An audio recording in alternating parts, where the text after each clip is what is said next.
Você já sentiu que o tempo evaporou na hora da prova do Enem? Você está lendo as questões humanas e quando vê, o fiscal apita lá, ó, o tempo está acabando.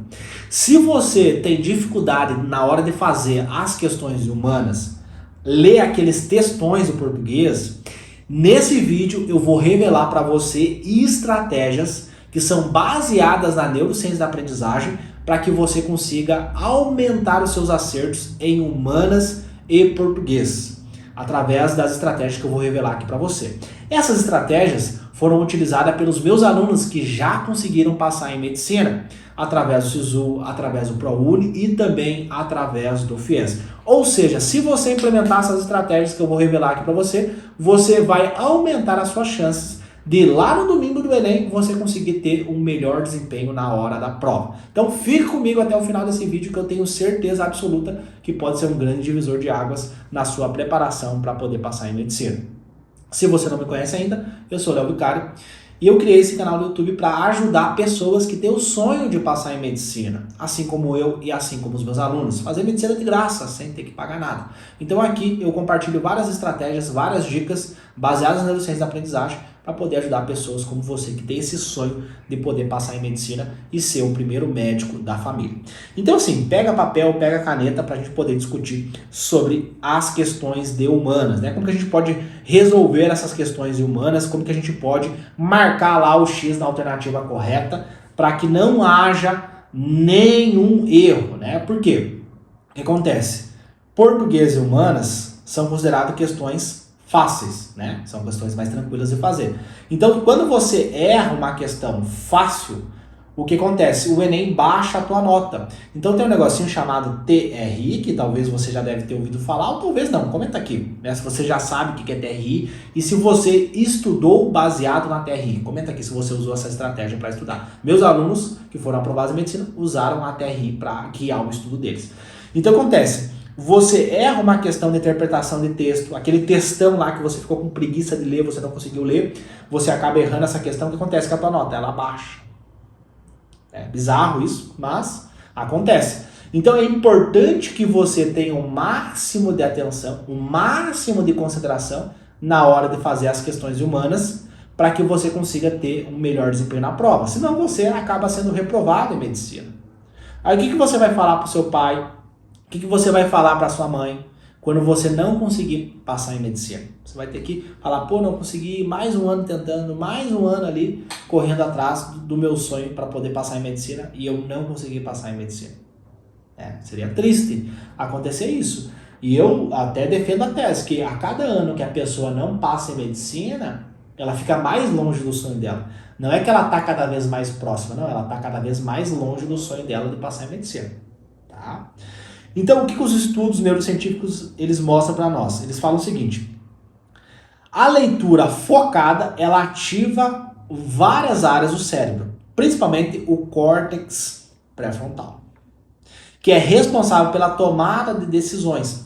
Então, veja bem, para você ler o texto, entender o texto, você tem que ativar essa região do cérebro chamada córtex pré-frontal.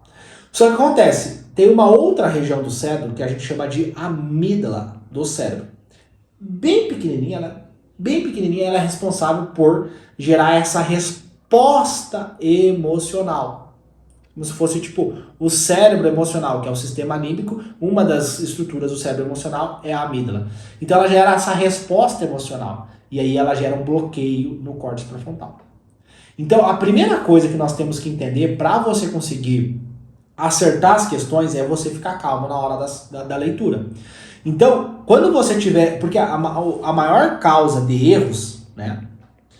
O que faz as pessoas errarem as questões do Enem é a dificuldade de leitura. Então, a pessoa não consegue ter uma boa interpretação textual e a pessoa acaba errando o X, marcando o X na questão errada. Então, é fundamental que as pessoas tenham clareza. O que eu estou lendo? O que esse texto está falando para mim? Tá? Então você tem que ficar calmo. O que você pode fazer para você ficar mais calmo na hora da prova? É não ficar se cobrando tanto. Tudo bem você não saber uma questão. Tudo bem você não saber duas questões. Tudo bem você não saber três questões. Por quê? as pessoas que passam em medicina, elas não acertam todas as questões. Por exemplo, o William passou em medicina no SISU ano passado, tá? No primeiro SISU do ano. Ele passou em medicina e ele, numa universidade federal, através do SISU, e ele, por exemplo, acertou 30 questões em português e 35 questões em humanas. Ou seja, mesmo passando em medicina, ele errou questões. Quantas questões ele errou? 15 mais 10, 25 questões ele errou. Então ele errou 25 questões que ele não sabia fazer e que ele marcou o X da alternativa correta. Então tá tudo bem você errar, não tem problema. Não fica se culpando, para de ficar se criticando toda hora, né? Às vezes a galera me critica na rede social e eu comento embaixo, cara, o meu maior hater sou eu. Então, o seu maior hater é você mesmo, só que agora, nessa reta final, para de se culpar e veja as coisas positivas. Então, começa a valorizar o que você já fez, entende? Pô, eu estudei tanto, eu consegui fazer isso, consegui fazer aquilo, entende? Começa a ver as coisas positivas que você fez do começo do ano até agora, tá? Primeira coisa, então, ficar relaxado, ficar calmo, né, durante a prova, tá? Respira. Faz uma respiração consciente, tá? Isso vai ajudar muito na hora da prova, tá? Outra coisa, leitura focada. Como assim leitura focada? Quando você estiver lendo o textão de humanas ou o textão de português, você tem que focar a sua leitura em palavras-chave, conceitos centrais e termos que vão falar o que aquele texto tá, o que está acontecendo naquele texto. Então, por exemplo, tu vê lá, pô, Getúlio Vargas, pô, é uma questão que fala sobre Getúlio. Já tem que abrir a caixinha no teu cérebro. História do Brasil, presidencialismo, Getúlio Vargas, era Vargas. Já tem que entrar nessa caixinha.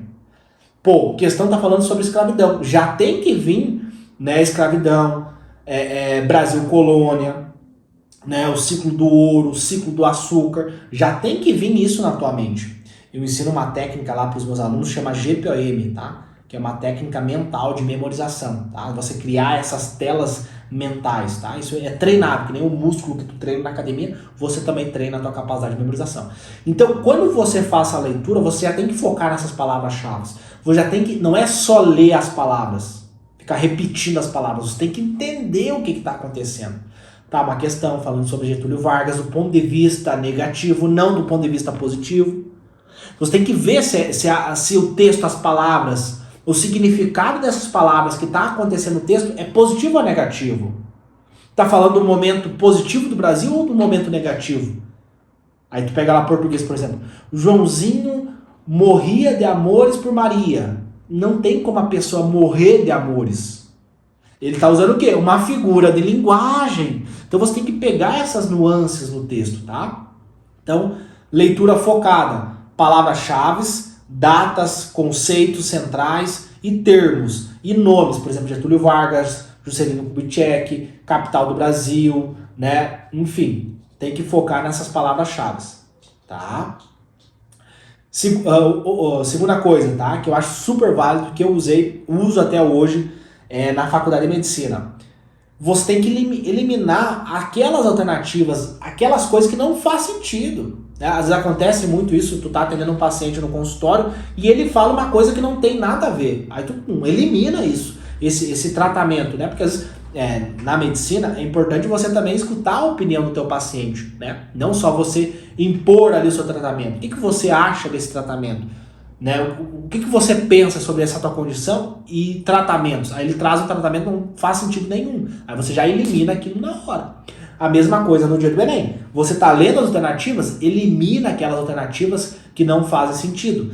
E parece uma coisa simples, mas eu vejo muitas pessoas lendo e ficando embananado. Tu tem caneta, usa essa caneta. Ó. A alternativa A não faz sentido. A B não faz sentido. Fiquei em dúvida entre C e E. E risca a alternativa, risca ela, passa a caneta em cima dela, porque não faz sentido aquela alternativa, para você não se embananar, para você não ficar em dúvida. Tá? Então, e aí para outra dica. Quando você estiver lendo a questão, vai direto para o comando. Tá? Veja no comando o que essa questão quer de mim. Beleza, fui pro comando, agora eu vou pro texto. Aí eu vou ler o texto, vou ler esse texto e vou ver qual, né? Porque, por exemplo, ele pergunta lá pra ti quais foram os pontos positivos do governo do Getúlio Vargas. Então, beleza, então ele quer saber, esse texto vai falar algo positivo. Ou, por que Getúlio Vargas foi considerado um ditador? Tô dando exemplos aqui esdrúxulos, faz anos que eu não estudo mais, né? Graças a Deus. Então, assim, ele vai falar sobre algo negativo de Getúlio Vargas, né? Então você já vai lendo o texto com essa visão, com essa pegada, que pode vir alguma coisa negativa, para você entender a mensagem que o texto está passando para você, tá?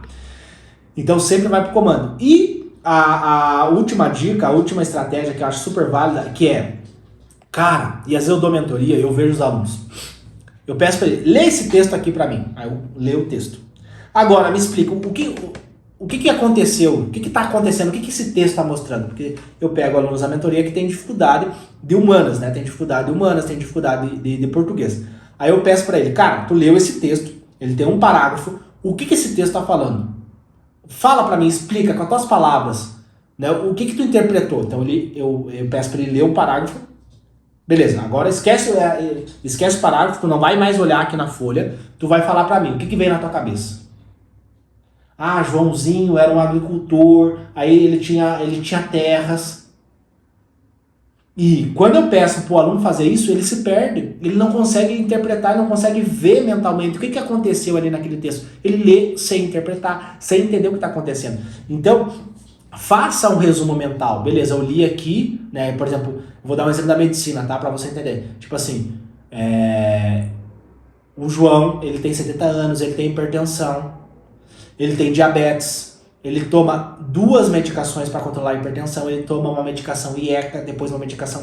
Então eu vou criando a imagem do João na minha cabeça. Então eu vou passar um caso clínico para o meu chefe no hospital. O que eu vou fazer? Eu vou criar essa imagem mental da pessoa e entender tudo o que está acontecendo. Então não é só escrever ali o paciente e depois ler o professor o caso clínico. Não, você tem que criar essa imagem mental do que está acontecendo ali. E aí, quando eu for passar o caso clínico, eu vou ter muito mais confiança, eu vou ter muito mais segurança para passar esse caso clínico para o meu preceptor.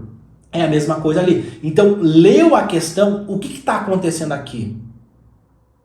Óbvio que isso tem que ser feito antes, né? Então, tu tem que, através de simulados, através de vários exercícios mentais e cognitivos que eu ensino para os meus alunos para aumentar a capacidade de leitura, ler mais rápido, ler com mais concentração. Óbvio que se você vai... não tem nenhuma dica, nenhuma estratégia que vai fazer tu ler mais rápido, né, no domingo. Não tem como, tá? Mas com meses de preparação você já consegue ver a evolução que os alunos têm de fazer esses exercícios cognitivos para melhorar a capacidade de leitura, porque senão o aluno pega lá a questão, ele só lê a questão, ele não entende o que está acontecendo ali. Tá? Então assim, são algumas dicas, eu poderia ficar até amanhã aqui falando, tá? Mas o nosso tempo é curto. Então assim, veja essas dicas com carinho, anota num papel, anota no bloco de notas e tenta implementar elas lá no domingo do Enem para você aumentar os seus acertos, aumentar as suas chances de poder passar em medicina. E se tu conhece alguém que quer passar em medicina, alguém que está estudando, que está nessa loucura aí, nessa jornada louca, para poder fazer medicina, encaminha esse vídeo para ele. Manda para ele esse vídeo que aí você ajuda o cara. Não adianta só você se ajudar, você tem que ajudar outras pessoas também. Esse é o significado da medicina. Então encaminha para o seu amigo que também quer passar em medicina. E se tu gostou do vídeo, né, se inscreva no canal, deixa o like, ativa as notificações e nos vemos então no próximo vídeo.